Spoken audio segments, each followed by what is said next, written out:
El sargento de la Guardia Civil, un hombre curtido por el sol y la fatiga del siglo XX, era conocido por su inquebrantable pragmatismo.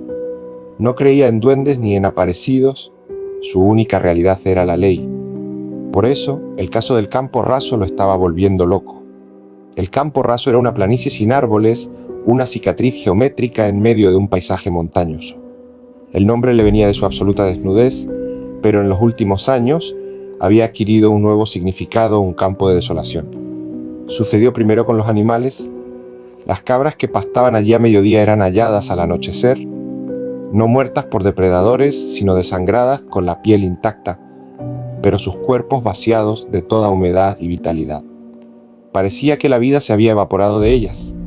Luego fueron los hombres, los labradores que intentaban cultivar esa tierra fértil en apariencia, regresaban al pueblo con la misma mirada vacía que la de los animales muertos. No hablaban, no reaccionaban, eran cáscaras humanas que morían en silencio a los pocos días.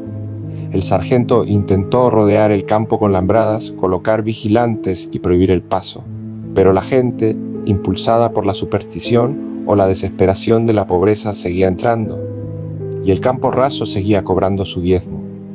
Una noche, el sargento decidió enfrentarse al misterio.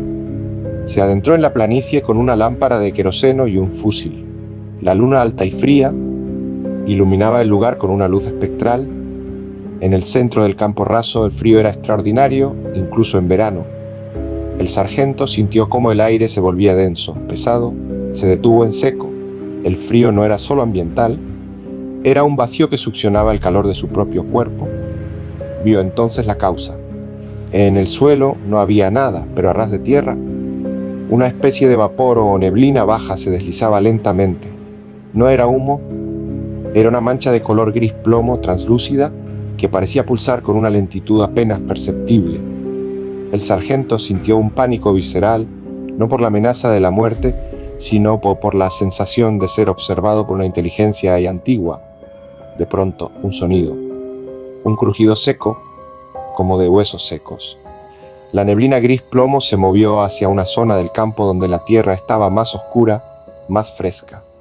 Y allí, el sargento vio cómo la entidad se contrae ligeramente para luego exhalar un chorro de vapor. Al dispersarse el vapor, quedó a la vista Igura que se estaba solidificando, un hombre, vestido con ropa de labranza, congelado en una pose de esfuerzo. No era un cadáver, era una estatua de sal y tierra. El Campo Raso no mataba, mineralizaba. El sargento comprendió aquella entidad, un espíritu. Era una forma de vida geológica, un organismo que se alimentaba del carbono orgánico y la humedad, dejando atrás solo la roca. El campo respiraba y consumía la vida para nutrir su propia inmovilidad. Un escalofrío helado le subió por la espalda, sintió un ardor en la mano que sujetaba el fusil, como si el arma se estuviera oxidando a una velocidad antinatural. El sargento giró para huir, pero entonces sintió el verdadero horror. Sus botas estaban pegadas al suelo, la niebla gris se había extendido y le había inmovilizado los pies. Ahora, la entidad comenzó a ascender por sus piernas. No le dolía, no le mordía, simplemente lo estaba enfriando, extrayendo el agua de su carne, deteniendo el tiempo en su cuerpo. El hombre, el pilar de la ley y el orden, no podía moverse. Sacó una cerilla con la mano que aún podía mover y la encendió. La pequeña llama bailó débilmente, un punto de calor en el vacío infinito de la criatura. En un último acto de terrorífica lucidez, el sargento no disparó su fusil. Arrojó el farol de queroseno contra el centro de la neblina. Hubo una explosión y el Campo Raso se iluminó con un estallido de fuego purificador. El sargento sintió que el agarre de la entidad cedía ahí con un esfuerzo sobrehumano. Logró arrancar los pies de la tierra y correr, dejando atrás un pedazo de bota petrificado. Corrió sin mirar atrás, el sonido de su propio corazón latiendo en sus oídos. Al llegar al pueblo, se desplomó. El despertar a la mañana siguiente, el sargento despertó. Estaba vivo. El Campo Raso ardía, cubierto de una capa de humo acre. Había vencido, o eso creyó. Pasaron los años. El sargento se jubiló, pero nunca volvió a ser el mismo. El frío que había sentido en el Campo Raso nunca lo abandonó, y la extremidad de su pie, donde la criatura lo había tocado, permaneció insensible. Dura como al comienzo del siglo XXI, un grupo de ingenieros visitó el lugar para construir un parque eólico. El viejo sargento, ahora un anciano frágil, les advirtió, mostrándoles su pie, que era de un gris marmóreo. Nadie le creyó. Al perforar la tierra para instalar los cimientos del primer aerogenerador, descubrieron algo. Debajo de la superficie quemada, en el centro mismo del campo raso, encontraron el esqueleto del sargento que había huido décadas atrás. No era un esqueleto, era una estatua perfecta de un hombre en uniforme, congelado en el acto de correr, con una mueca de terror. Y a su lado, la prueba de que lo que había huido aquella noche no fue el hombre, sino la sombra de su voluntad. El sargento que vivía en el pueblo era, en realidad, un autómata hecho de pura desesperación, una imitación biológica que el campo raso había creado y liberado para atraer a más víctimas a su dominio.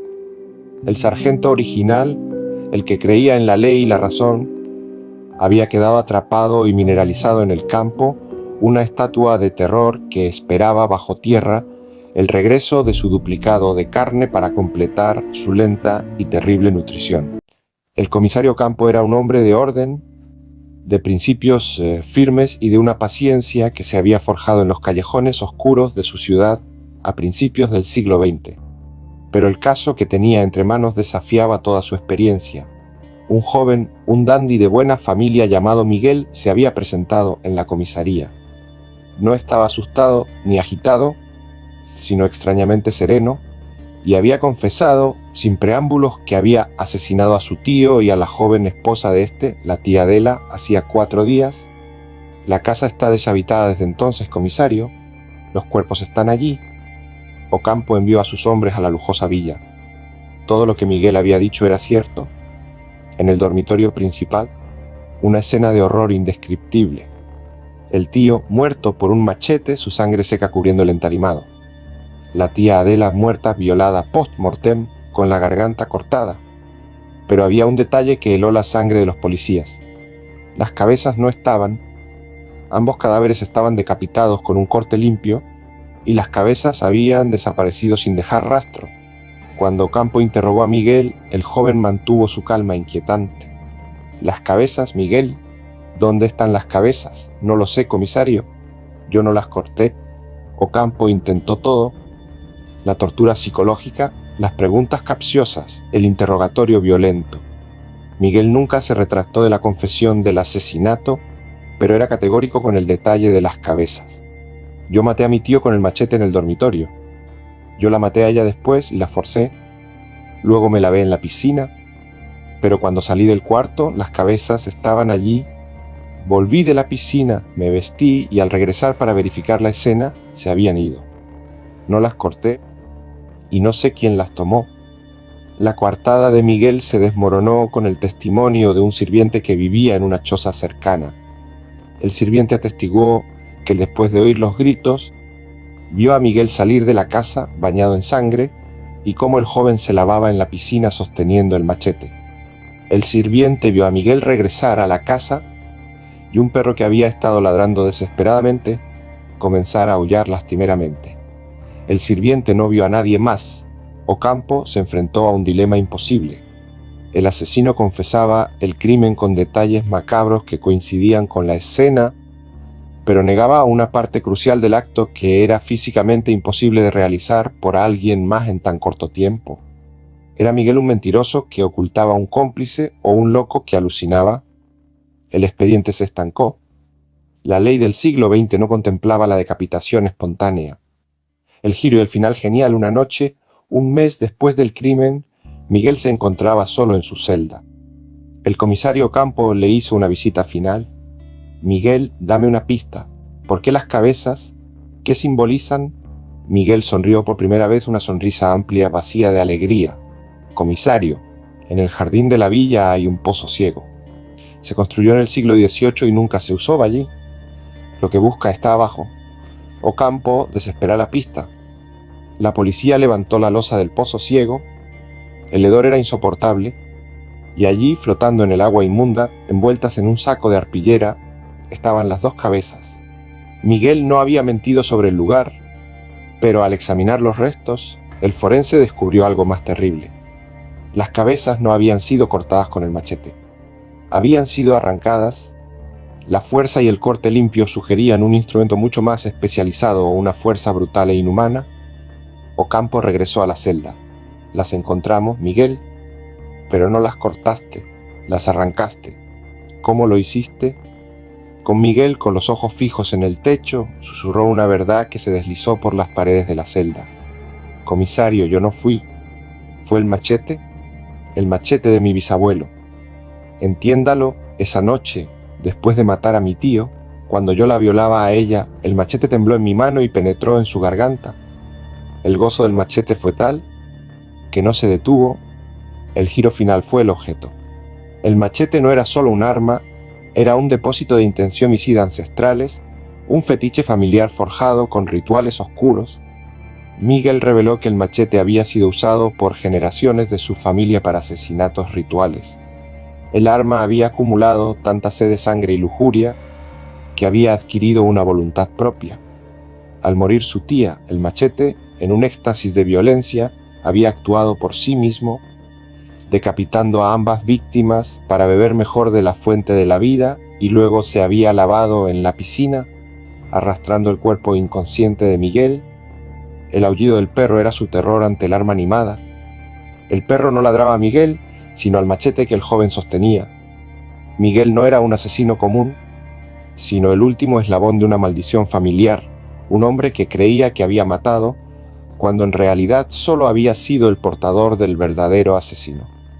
Un machete animado por la sed de sangre acumulada a lo largo de los siglos. Ocampo miró el machete incautado, ahora limpio y brillante en la sala de evidencias. Y por primera vez en su vida, el pragmático sargento sintió un escalofrío que no era del frío, sino del miedo, un miedo atávico al comprender que, a veces, los objetos son mucho más peligrosos que los hombres que los empuñan.